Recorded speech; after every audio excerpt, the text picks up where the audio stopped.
Assalamualaikum teman-teman. Pada video kali ini, aku, Anissa Rezritami, dan temanku, Tira Fitriana Dewi, kami mahasiswa farmasi Stikes Harapan Ibu Jambi. Nah, di sini kami akan menjelaskan mengenai materi farmakokinetik klinik. Nah, materi yang pertama yaitu farmakokinetik obat atau ADME.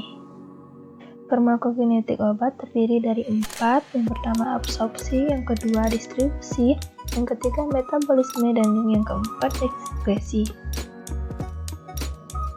Farmakokinetik adalah proses dimulai dari masuknya suatu obat dalam tubuh sampai dikeluarkannya kembali. Absorpsi.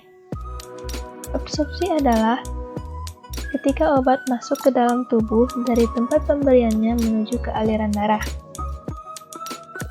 Obat akan melalui membran sel, lalu ke pembuluh darah, dan menghasilkan tempat aksi seperti otak, jantung, dan lain-lain.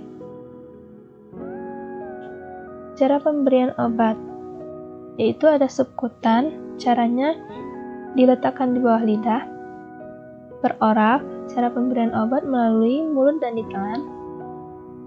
Lanjut rektal, itu tuh melalui anus atau rektum. Lalu ada topikal, bisa dioleskan melalui kulit dan diteteskan pada kornea mata atau melalui vagina dan mukosa hidung.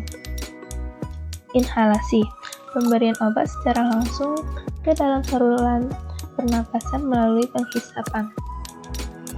Selanjutnya ada injeksi atau melalui suntikan. Injeksi ada 4. Yang pertama ada intramuskular, ada subkutan, ada intravena, dan intradermal. Faktor yang mempengaruhi absorpsi yang pertama yaitu bentuk sediaan obat, cara pemberian obat, sifat fisikokimia obat, dosis yang diberikan, luas permukaan tubuh, dan kemampuan obat berdiskusi dengan membran sel. Obat ada yang tak terion dan terion. Obat yang tak terion akan larut dalam lemak dan bisa melewati membran sel. Sedangkan obat yang terion tidak akan larut dalam membran sel dan tidak akan bisa difusi. Syarat obat bisa melewati membran sel yaitu membran sel merupakan kumpulan dari molekul-molekul lipid. Obat yang larut dalam lemak akan bisa melewati membran sel, sedangkan obat yang larut dalam air tidak akan bisa melewati membran sel. Obat yang larut dalam air akan bermuatan. Nah, obat yang terion itu akan bermuatan. Obat yang terion akan bermuatan dan sulit untuk menembus membran sel. Obat yang bersifat asam lemah akan mudah terion dalam basah, sedangkan obat yang bersifat basa lemah akan mudah terion dalam asam. Contohnya yaitu pada tablet aspirin. Aspirin adalah obat asam lemah. Lambung sifatnya asam, sedangkan usus sifatnya basah. Maka aspirin merupakan obat asam lemah akan terabsorpsi dalam lambung. Selanjutnya yaitu distribusi. Distribusi obat adalah obat disebarkan dari sirkulasi sistemik ke jaringan dan cairan tubuh.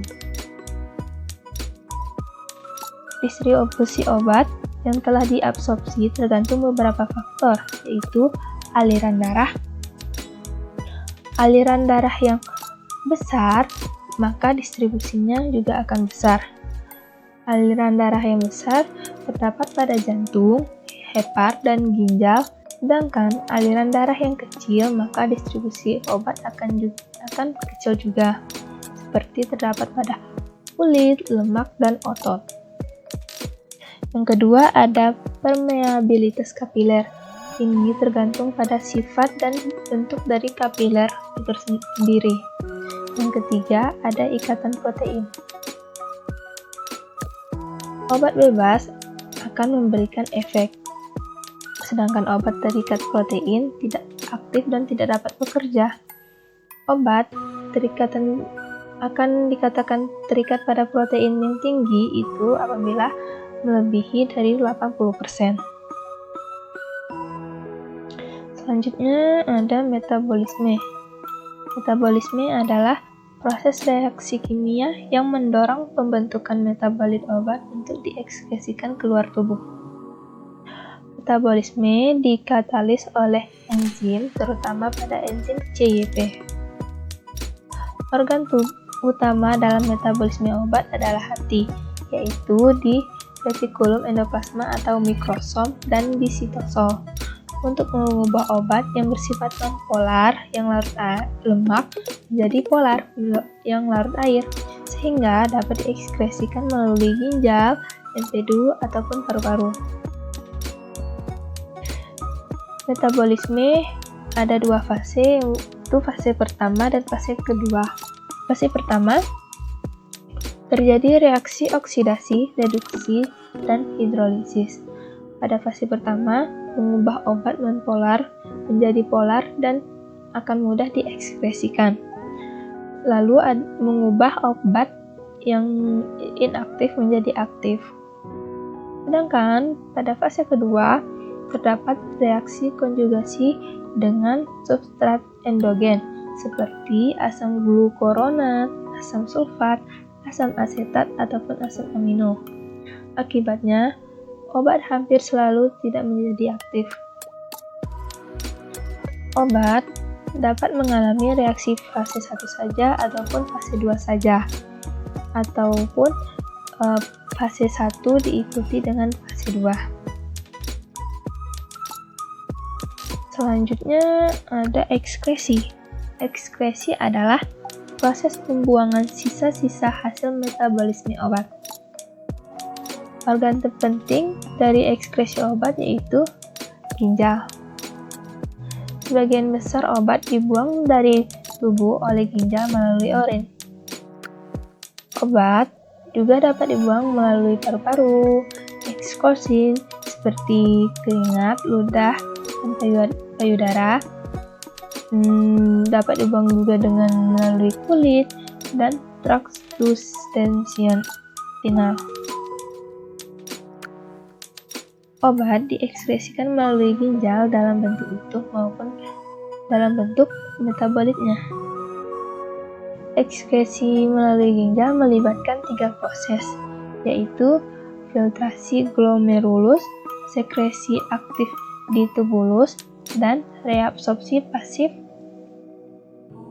di sepanjang tubulus.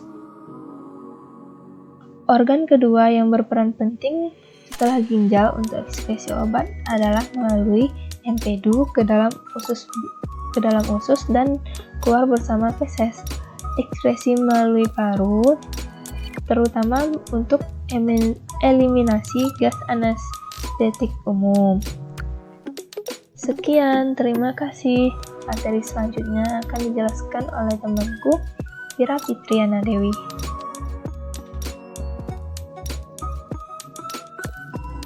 Variabilitas farmakokinetik itu merupakan salah satu penyebab perbedaan respon obat antara pasien yang satu dengan yang lainnya.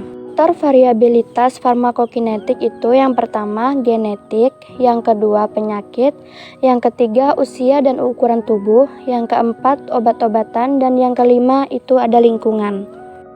Ada penyebab perbedaan respon yaitu usia, karena proses absorpsi obat antara orang dewasa dan anak-anak itu berbeda, dan sehingga respon obat juga memiliki rentang waktu yang berbeda juga. Pengaruh kehamilan dalam distribusi obat yaitu volume plasma dan volume cairan ekstraseluler ibu hamil bertambah kurang lebih 50% sebelum trimester hamil. Hal ini mengurangi kadar obat-obat dengan volume distribusi yang